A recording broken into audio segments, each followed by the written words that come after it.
It's the real news. I'm Aaron Mate. Not long ago, the Syrian war was said to be winding down. But that is not the case today, as fierce battles rage on multiple fronts. This week, the UN called for a nationwide 1 month ceasefire. They're calling for at least 1 month's humanitarian pause starting immediately throughout Syria, given the very critical humanitarian needs and the inability to provide the aid that we do have. The team there, they warns of very dire consequences of the crisis in several parts of the country. The foreign governments involved in Syria are escalating their role and even risking wider confrontation. Hundreds of people have reportedly been killed in recent Russian and Syrian government bombing of rebel-held Idlib province and eastern Ghouta. And this week, the US killed more than 100 fighters allied with the Syrian government in Deir ez-Zor, the deadliest such attack to date. I'm joined now by two guests. Ben Norton is a reporter and producer with The Real News, formerly of Alternet and Salon. He also co-hosts the podcast Moderate Rebels. And Ehsani is a Syrian-American writer and analyst. Ehsani is a pseudonym to protect his identity. Welcome to you both. Ehsani, I'll start with you. Let's talk about this attack by the U.S. government in Deir ez-Zor, killing more than 100 fighters allied with Assad. Now, the U.S. says that this came in response to an attack on its allies, the SDF, the Kurdish force there. But yet, no Kurdish forces were killed in this attack that the U.S. was supposedly responding to. So can you talk about what you think is going on there? Hi, yes. Obviously, the details are sketchy at best. The wording that was used so far has been that they were pro-Assad forces. I believe that these were tribal Arab tribes that had been fighting along the Syrian army. There had been skirmishes in the past between them and the SDF. This particular incident triggered a massive U.S. response. The initial reports were that Russians were killed, and that was part of the 100 that you had cited. I believe there were no Russian casualties in reality. The number cited 100 is part of the tribal forces, as I described. The claims are still all over the map. I don't believe that there is a confirmation on what had happened. Of course, the vicinity here is the oil fields. If you recall, the Omar oil fields that were lost at the time by the Syrian army that was attacking ISIS. During that particular attack, the SDF made a run to the oil fields and got hold of them. The reports are that the Syrian army and its allies, the tribal forces, were trying to claim back some of those fields, and the response was pretty severe, as you described. Well, so from that point of view, from a skeptical point of view of U.S. government claims, do you think it's fair to speculate that that was the motive here, an attempt by the U.S. to prevent the Syrian government from retaking a vital area like an oil field? Oh, there's no doubt that this has been a policy. I mean, at the time, it didn't receive much attention. This particular incident I was referring to, when the SDF attacked, it was a very clear attempt to take the oil fields and not to give them back to the Syrian government. And indeed, the SDF has used this as the biggest bargaining chip ever since. These are, I would say, somewhere between 70 and 80% of the entire oil fields for the country that were taken by that particular day, that incident, and without a doubt, that is what the U.S. wants to keep with its allies as a bargaining chip for future negotiation with the Syrian state. And I mean, the timing here is interesting because this strike on Syrian forces, supposedly in defense of Kurdish forces by the U.S., coincides with an ongoing Turkish attack, a very devastating one in Afrin on Kurdish forces. But the difference there is quite striking. The U.S. has not bombed Turkish forces in response to their attacks on the Kurds. And in fact, they've basically given their tacit approval. Extremely interesting question. And yes, the US is really finding it very hard to navigate this latter part. What they're trying to say is that we're protecting areas where we are present. And presumably that would include Manbij, for example.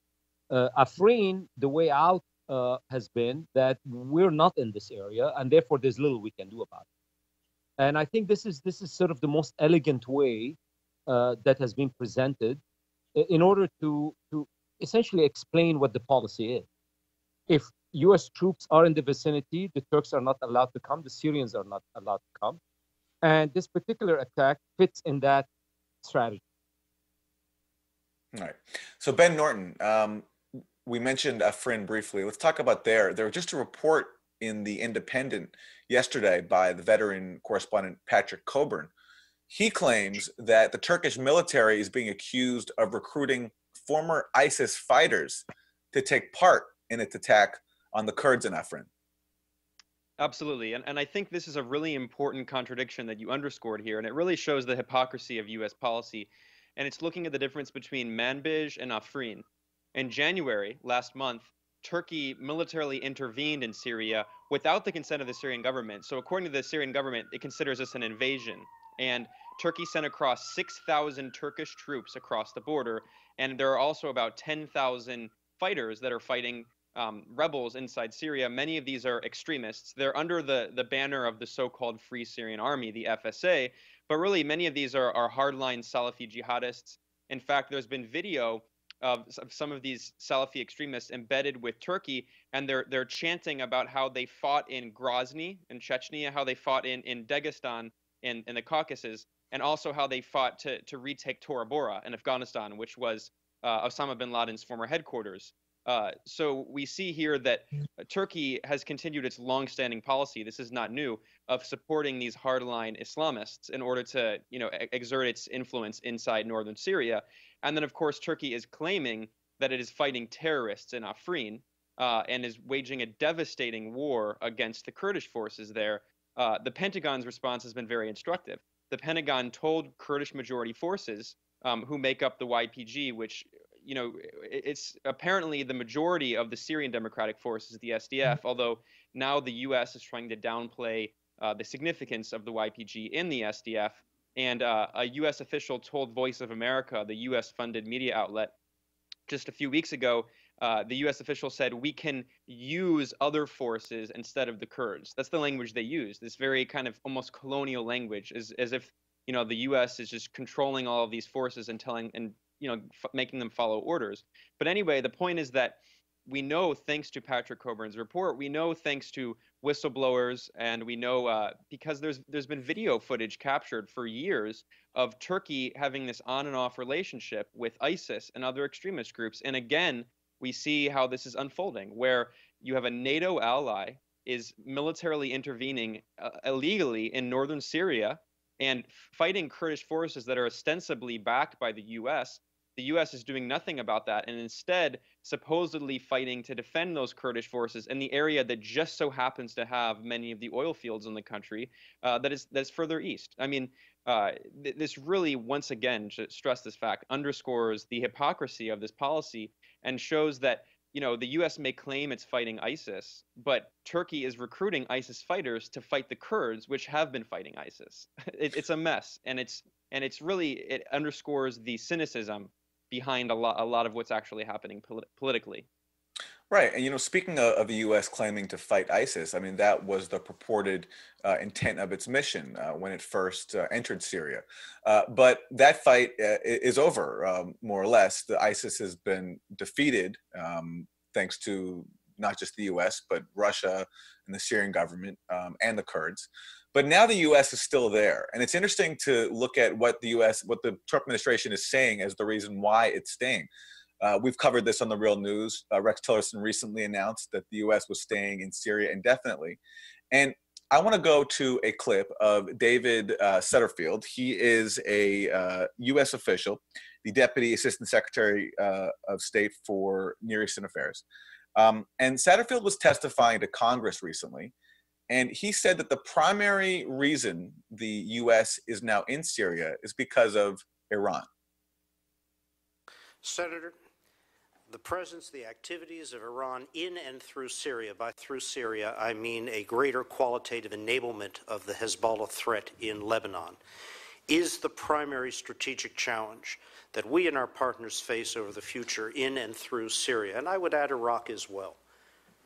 We would hope Russia would recognize that Russia's long-term strategic interests, risk assessment, risk calculus, should not weigh Iran as a positive factor, that Iran poses a challenge and a threat to Russian interests as well. Do you think we could convince Russia of that? I mean, I agree with you. I just don't think, I think it's just the reverse with Mr. Putin. I think he likes having a proxy of Iran in Syria. Senator, I think the focus has been right now, from the Russian point of view, on stabilization in Syria, securing the success, victory of the regime, putting an end to the chaos and violence there, which the Russians see as threatening their interests. The question is at what price over the long term? And an enhancement in a permanent sense of Iran's role there cannot serve any regional or trans-regional security interest. So that's David Satterfield. He was questioned there by Democratic Senator Ben Cardin. So Ben Norton, there's a lot in what he says there. Iran being the primary strategic threat the U.S. faces in the region now, but also he talks about how Russia, yes, they've been focused on fighting ISIS, fighting terrorists, and so forth, but he suggests that it's not worth the cost of enhancing Iran's presence in the region. Your thoughts on what he said here? Well, this conflict was inevitable. For the past few years, the U.S. just kind of ignored this contradiction and said, we're going to fight ISIS, and then we'll figure out what we're going to do after the fact. Well, we've gotten to after the fact. ISIS has largely been defeated, like you said, not primarily by the U.S., but primarily by the Syrian government and its allies, Iran and Russia, and then also by the Kurds, who have had airstrikes from the U.S. But the U.S., again, just tries to impose its will on the situation. And what's funny is Robert Ford, maybe we'll discuss this a bit more, he's the former U.S. ambassador to Syria, recently gave testimony before the House Foreign Affairs Committee, and he acknowledged in his testimony, while he's planning these new schemes to try to orchestrate regime change in Damascus, even though it's looking increasingly like it's never going to happen. I mean, it's in the past few years, it's been very clear. But he also acknowledges, he says, look, no one wants us in Syria. The Syrian government doesn't want us in Syria. Iran doesn't want us in Syria. The Russians. And now that ISIS is militarily defeated, the U.S. is, of course, looking for reasons to maintain, as Tillerson said, this perpetual military occupation of the north. And they're going to say, well, we need to undermine Iranian influence. And still, regime change is on the agenda. Secretary Tillerson, when he gave his speech in January, orchestrating this policy on Syria, he outlined several different points that called for the creation of a post-Assad Syria. They're still calling for regime change, and they simply just don't have the teeth anymore to do so. I mean, the only rebels that exist at this point are either al-Qaeda or are embedded with the Turkish army. And it shows the weak position the U.S. is in, and they act as if they can just impose their will on a sovereign country that asked for the assistance of its Iranian neighbor. I mean, it's absolutely preposterous, and it really is frankly colonial in its kind of disposition. That point there about the rebels speaks to then what's happening right now in Ghouta and in Idlib, where the Russian and Syrian governments are waging some pretty ferocious bombing campaigns and killing many people. But before we talk about that, I want to speak more about this regime change angle. So let's go back to the congressional hearing with David Satterfield. And this is what he said about U.S. goals for Syria. The first step was the defeat of ISIS. As long as ISIS remained a potent fighting force in Syria, the bandwidth, the space to deal with these broader strategic challenges, including Iran, and of course Assad and the regime, simply wasn't there. But that bandwidth is being freed up now. With the UN process, with international support for a credible electoral and constitutional reform process, we see political transition in Syria as a potentially achievable goal. We don't underestimate the challenges ahead. This is going to be hard, very hard to do. Assad will cling to power at almost every cost possible. But with respect to Iran, we will treat Iran in Syria and Iran's enablement of Hezbollah as a separate strategic issue. How do you deal with it? You deal with it in all places that it manifests itself, which is not just Syria, but Iraq, Yemen, the Gulf, other areas where Iran's malign behaviors affect our and our allies' national interests. Difficult challenge, but not an impossible challenge, and it is one we are seized with right now. But having a politically transformed Syria will in and of itself be a mitigating and minimizing factor on Iran's influence, and the opposite is also true. So that's Assistant Secretary of State David Satterfield in recent testimony to Congress. Ehsani, your thoughts on this and the extent to which the U.S. is committed to this goal that he outlines of regime change. I'm struck there. If you listen to his language there, he seems to suggest that ISIS was sort of an obstacle to a wider goal, a wider U.S. goal of taking out Assad. And now that ISIS is out of the way, they can pursue that. Look, what the U.S. policy in Syria has been what I always call regime change on the cheap. And what I mean by that is when you do regime change a la Iraq, you send 150,000 soldiers and you get into a huge mess. After that experience, I think the United States now, if there is a wish list about the regime change, it's going to be done differently. It's going to be done first via sanctions, economic sanctions. That didn't work. Then constant attempts to do transition via Geneva. That didn't work. And I think what you're describing is just a continuation of a policy that is, let's call it half pregnant, where it's sort of a wish list, but you can't take a wish list and implement it on the ground because you have no leverage. The leverage doesn't exist for multiple reasons. First is because you put all the sanctions and everything you want to do against the Syrian state right up front. If you see our policy toward Russia, it's been incremental. The Russians have felt the sanctions are coming in an incremental fashion, and you can have leverage maybe that way. With Syria, you just slap everything you can right up front, and the Syrian state has got pretty much nothing to lose. And barring sending the Marines on the streets of Damascus, what else are you gonna do? You can talk all this game. And let's go back to your initial presentation where you have 2,500 soldiers. In the scheme of things, it really is not only on the cheap, it's almost for free. You have them sitting in the northeast of Syria. And what you're trying to do is be at the negotiating table and a player via controlling the oil field. And not only that, the resources, the Euphrates River, this is a very large agricultural basin for the country. You basically keep yourself in the game. And I think it's very, very important to stress a point here, which is if you don't do any of this, what is your alternative? Let's just be generous to Washington for a second and say what the alternative would have been is to pull out and just say, you know what, we're done. We defeated ISIS. The president goes on and he said, I promised the voters I'm going to be very tough on ISIS. I used the annihilation policy that I put in place, and I won. And then if you do that, you've handed essentially all the critiques of Washington and Trump administration. Will tell them you've handed Syria now formally to Russia and Iran, and you've dropped your commitment to the opposition down under the bus. The U.S. cannot do that. And so what is the policy? Then you say, well, if we cannot do all that, we got to come up with something. And what you're seeing is that something. That something is essentially, again, a policy on the cheap. You stay in the game. You make this multitude of reasons why you're there. None of them are really connected. None of them make any sense. But you put Satterfield, who's a very able diplomat to describe the policy, follows by Tillerson, who goes on.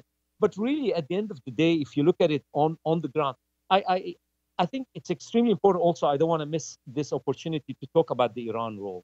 One of the major things you hear over and over by every analyst is the Iranian takeover of Syria.